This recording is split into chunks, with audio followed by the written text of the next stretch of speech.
Let's talk roof racks.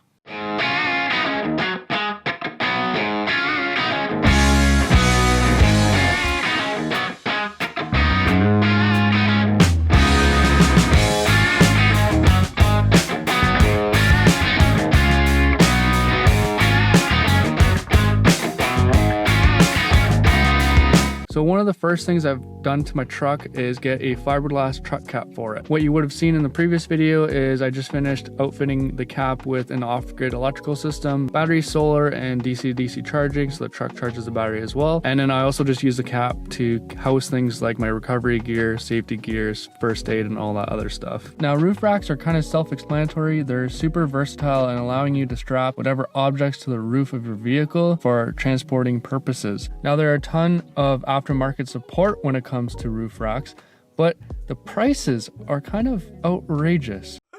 I figured I could probably find a solution for much cheaper than what I could buy. So let's get right into it. I'm going to show you how I built my own DIY roof rack for my Toyota Tacoma. Now, my Tacoma came with factory roof rails, and this is on the cab of the truck, and these ones just simply pivot out and can lock into place perpendicular. But since I've added the lights on the roof rack, it kind of limits my ability to strap something, past that point. In my circumstances, I need a roof rack to haul my canoe, which, by the way, if you haven't watched that video yet, make sure to check it out on my channel. We did over 100 kilometers in 4 days. It was a pretty awesome trip. Backcountry camping with my canoe and stuff like that. Make sure to check out that video. This is everything we're gonna need to make the roof rack happen. I actually have more of these. I have 2 other ones, and these are aluminum extrusion. These are actually from Prinsu.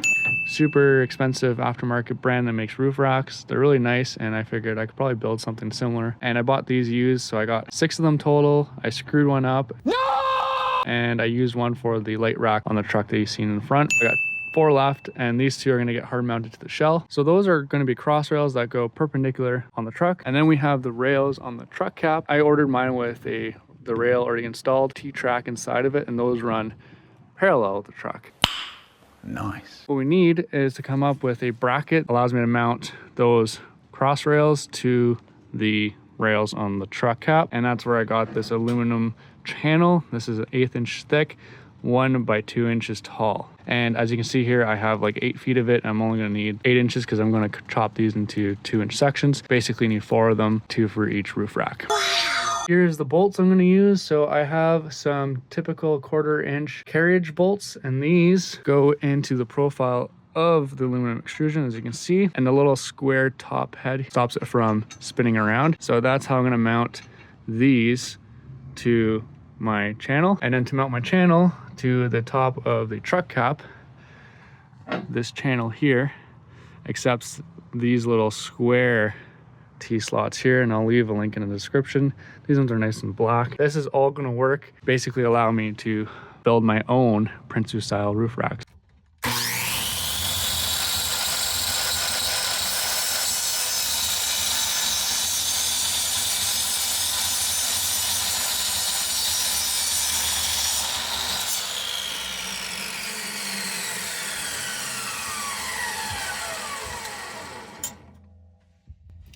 Nice clean cut to make sure that I can get my bolts into here and then drill a hole to get the through bolt into the truck cap. So just got 3 more of these to do, and then cutting aluminum on the chop saw with a good blade just seems to work pretty good. So my 4 brackets.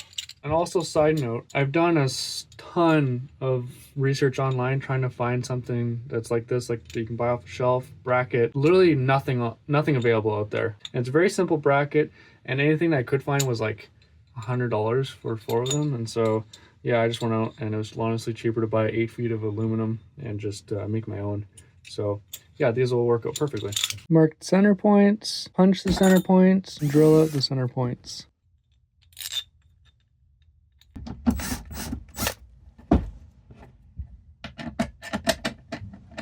So quick interruption, we're going to talk about portable power packs here. All Powers is a supporter of the channel, and I'm going to talk about this little unit here, which is running the fridge and running the lights. This unit is pretty impressive.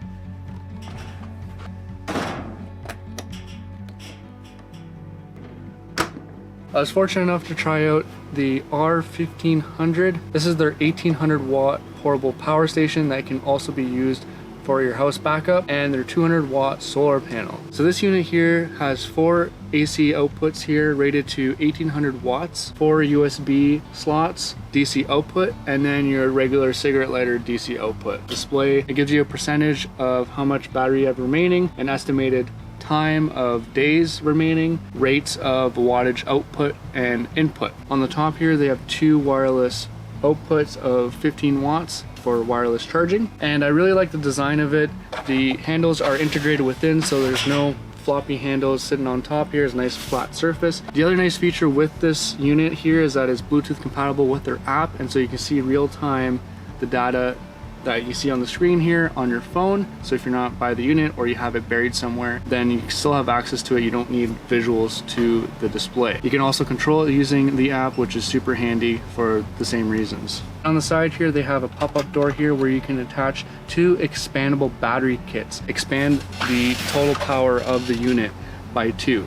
On the other side here, they have another flip-up door, and this is where you can do your DC to DC charging, your solar or from your vehicle or something like that. And then they have a AC port here where the transformer or the converter is built into the unit, so you're not carrying around any bulky special wires or proprietary system to charge a unit, and that's a feature I really like about this unit. So this unit has a 1152 watt-hour capacity. It is rated for 1800 watts with the pure sine wave inverter, maximum of 1500 watt AC input, which gives a 0 to 80% charge within 45 minutes. There's 4 ways to charge this unit. You can do it with AC, solar, auto, or double AC and solar. Really cool thing about this unit is that it is a 15 millisecond uninterrupted UPS home backup, and so you can run your server or your CPAP or something else that is reliant on having power constantly. If power runs out, this thing can kick on automatically if you have it hooked up for it. They offer a 5-year warranty,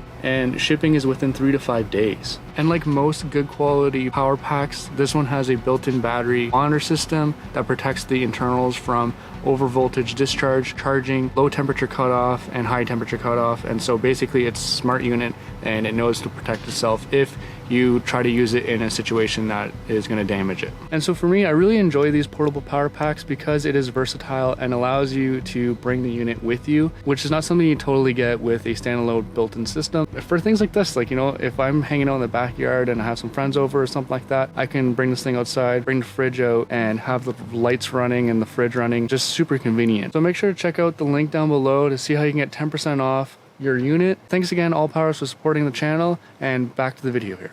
All right, so this is basically what we're working with. Prinsu rack, aluminum extrusion. Got these bolts here. These ones go in, right? Stick out like so. This bracket that I just made goes like that.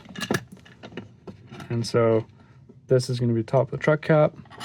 This bolt goes into that rail. Into this. Hunky-dory, we have ourselves a bracket system that allows us to run some cross rails on the truck cap. Would you look at that? Not too bad.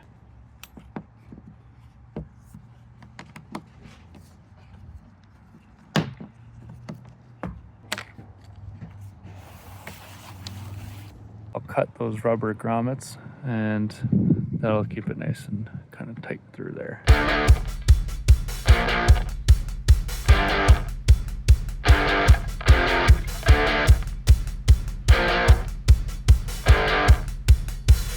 Alright, so obviously I still have to fasten everything down and get the measurements right. We will be taking the brackets off and painting them and cutting my rubber gaskets here to size, but I'm just doing kind of a test fit here. And I went with the right height so that the racks, the top of the racks are pretty near level with the OEM racks here. Okay, so now it's been a couple weeks since I've finished installing the roof rack. I took everything apart and painted the C-channels nice black to match everything else. And I just installed some bolts on the end temporarily. You can already see they're starting to rust out a bit because they're not good quality bolts. They're from Princess Auto. It's just to showcase that the ends of the tracks here are threaded. And so what I can do in the future, add side plates on either side of the roof rack going parallel with the vehicle, and then add a couple more cross rails. And that gives me kind of more surface surface to mount stuff to the roof of the truck cap. I'm still trying to source a metal fabricator where I can get the side plates kind of water jet cut and stuff like that. And what I love about aluminum extrusion is that it's super versatile, right? So these cross rails not only allow me a great surface to ratchet strap or strap things to the truck, but I can also hard mount things. Simply just use some carriage bolts that slide into the rails there, and those allow me to hard mount things to the roof rack for whatever need be. Well, thanks for watching the video. I hope you enjoyed it. I will be posting an update when I build the sidebars and add the extra cross rails. Thanks for watching, stay tuned, and on to the next one.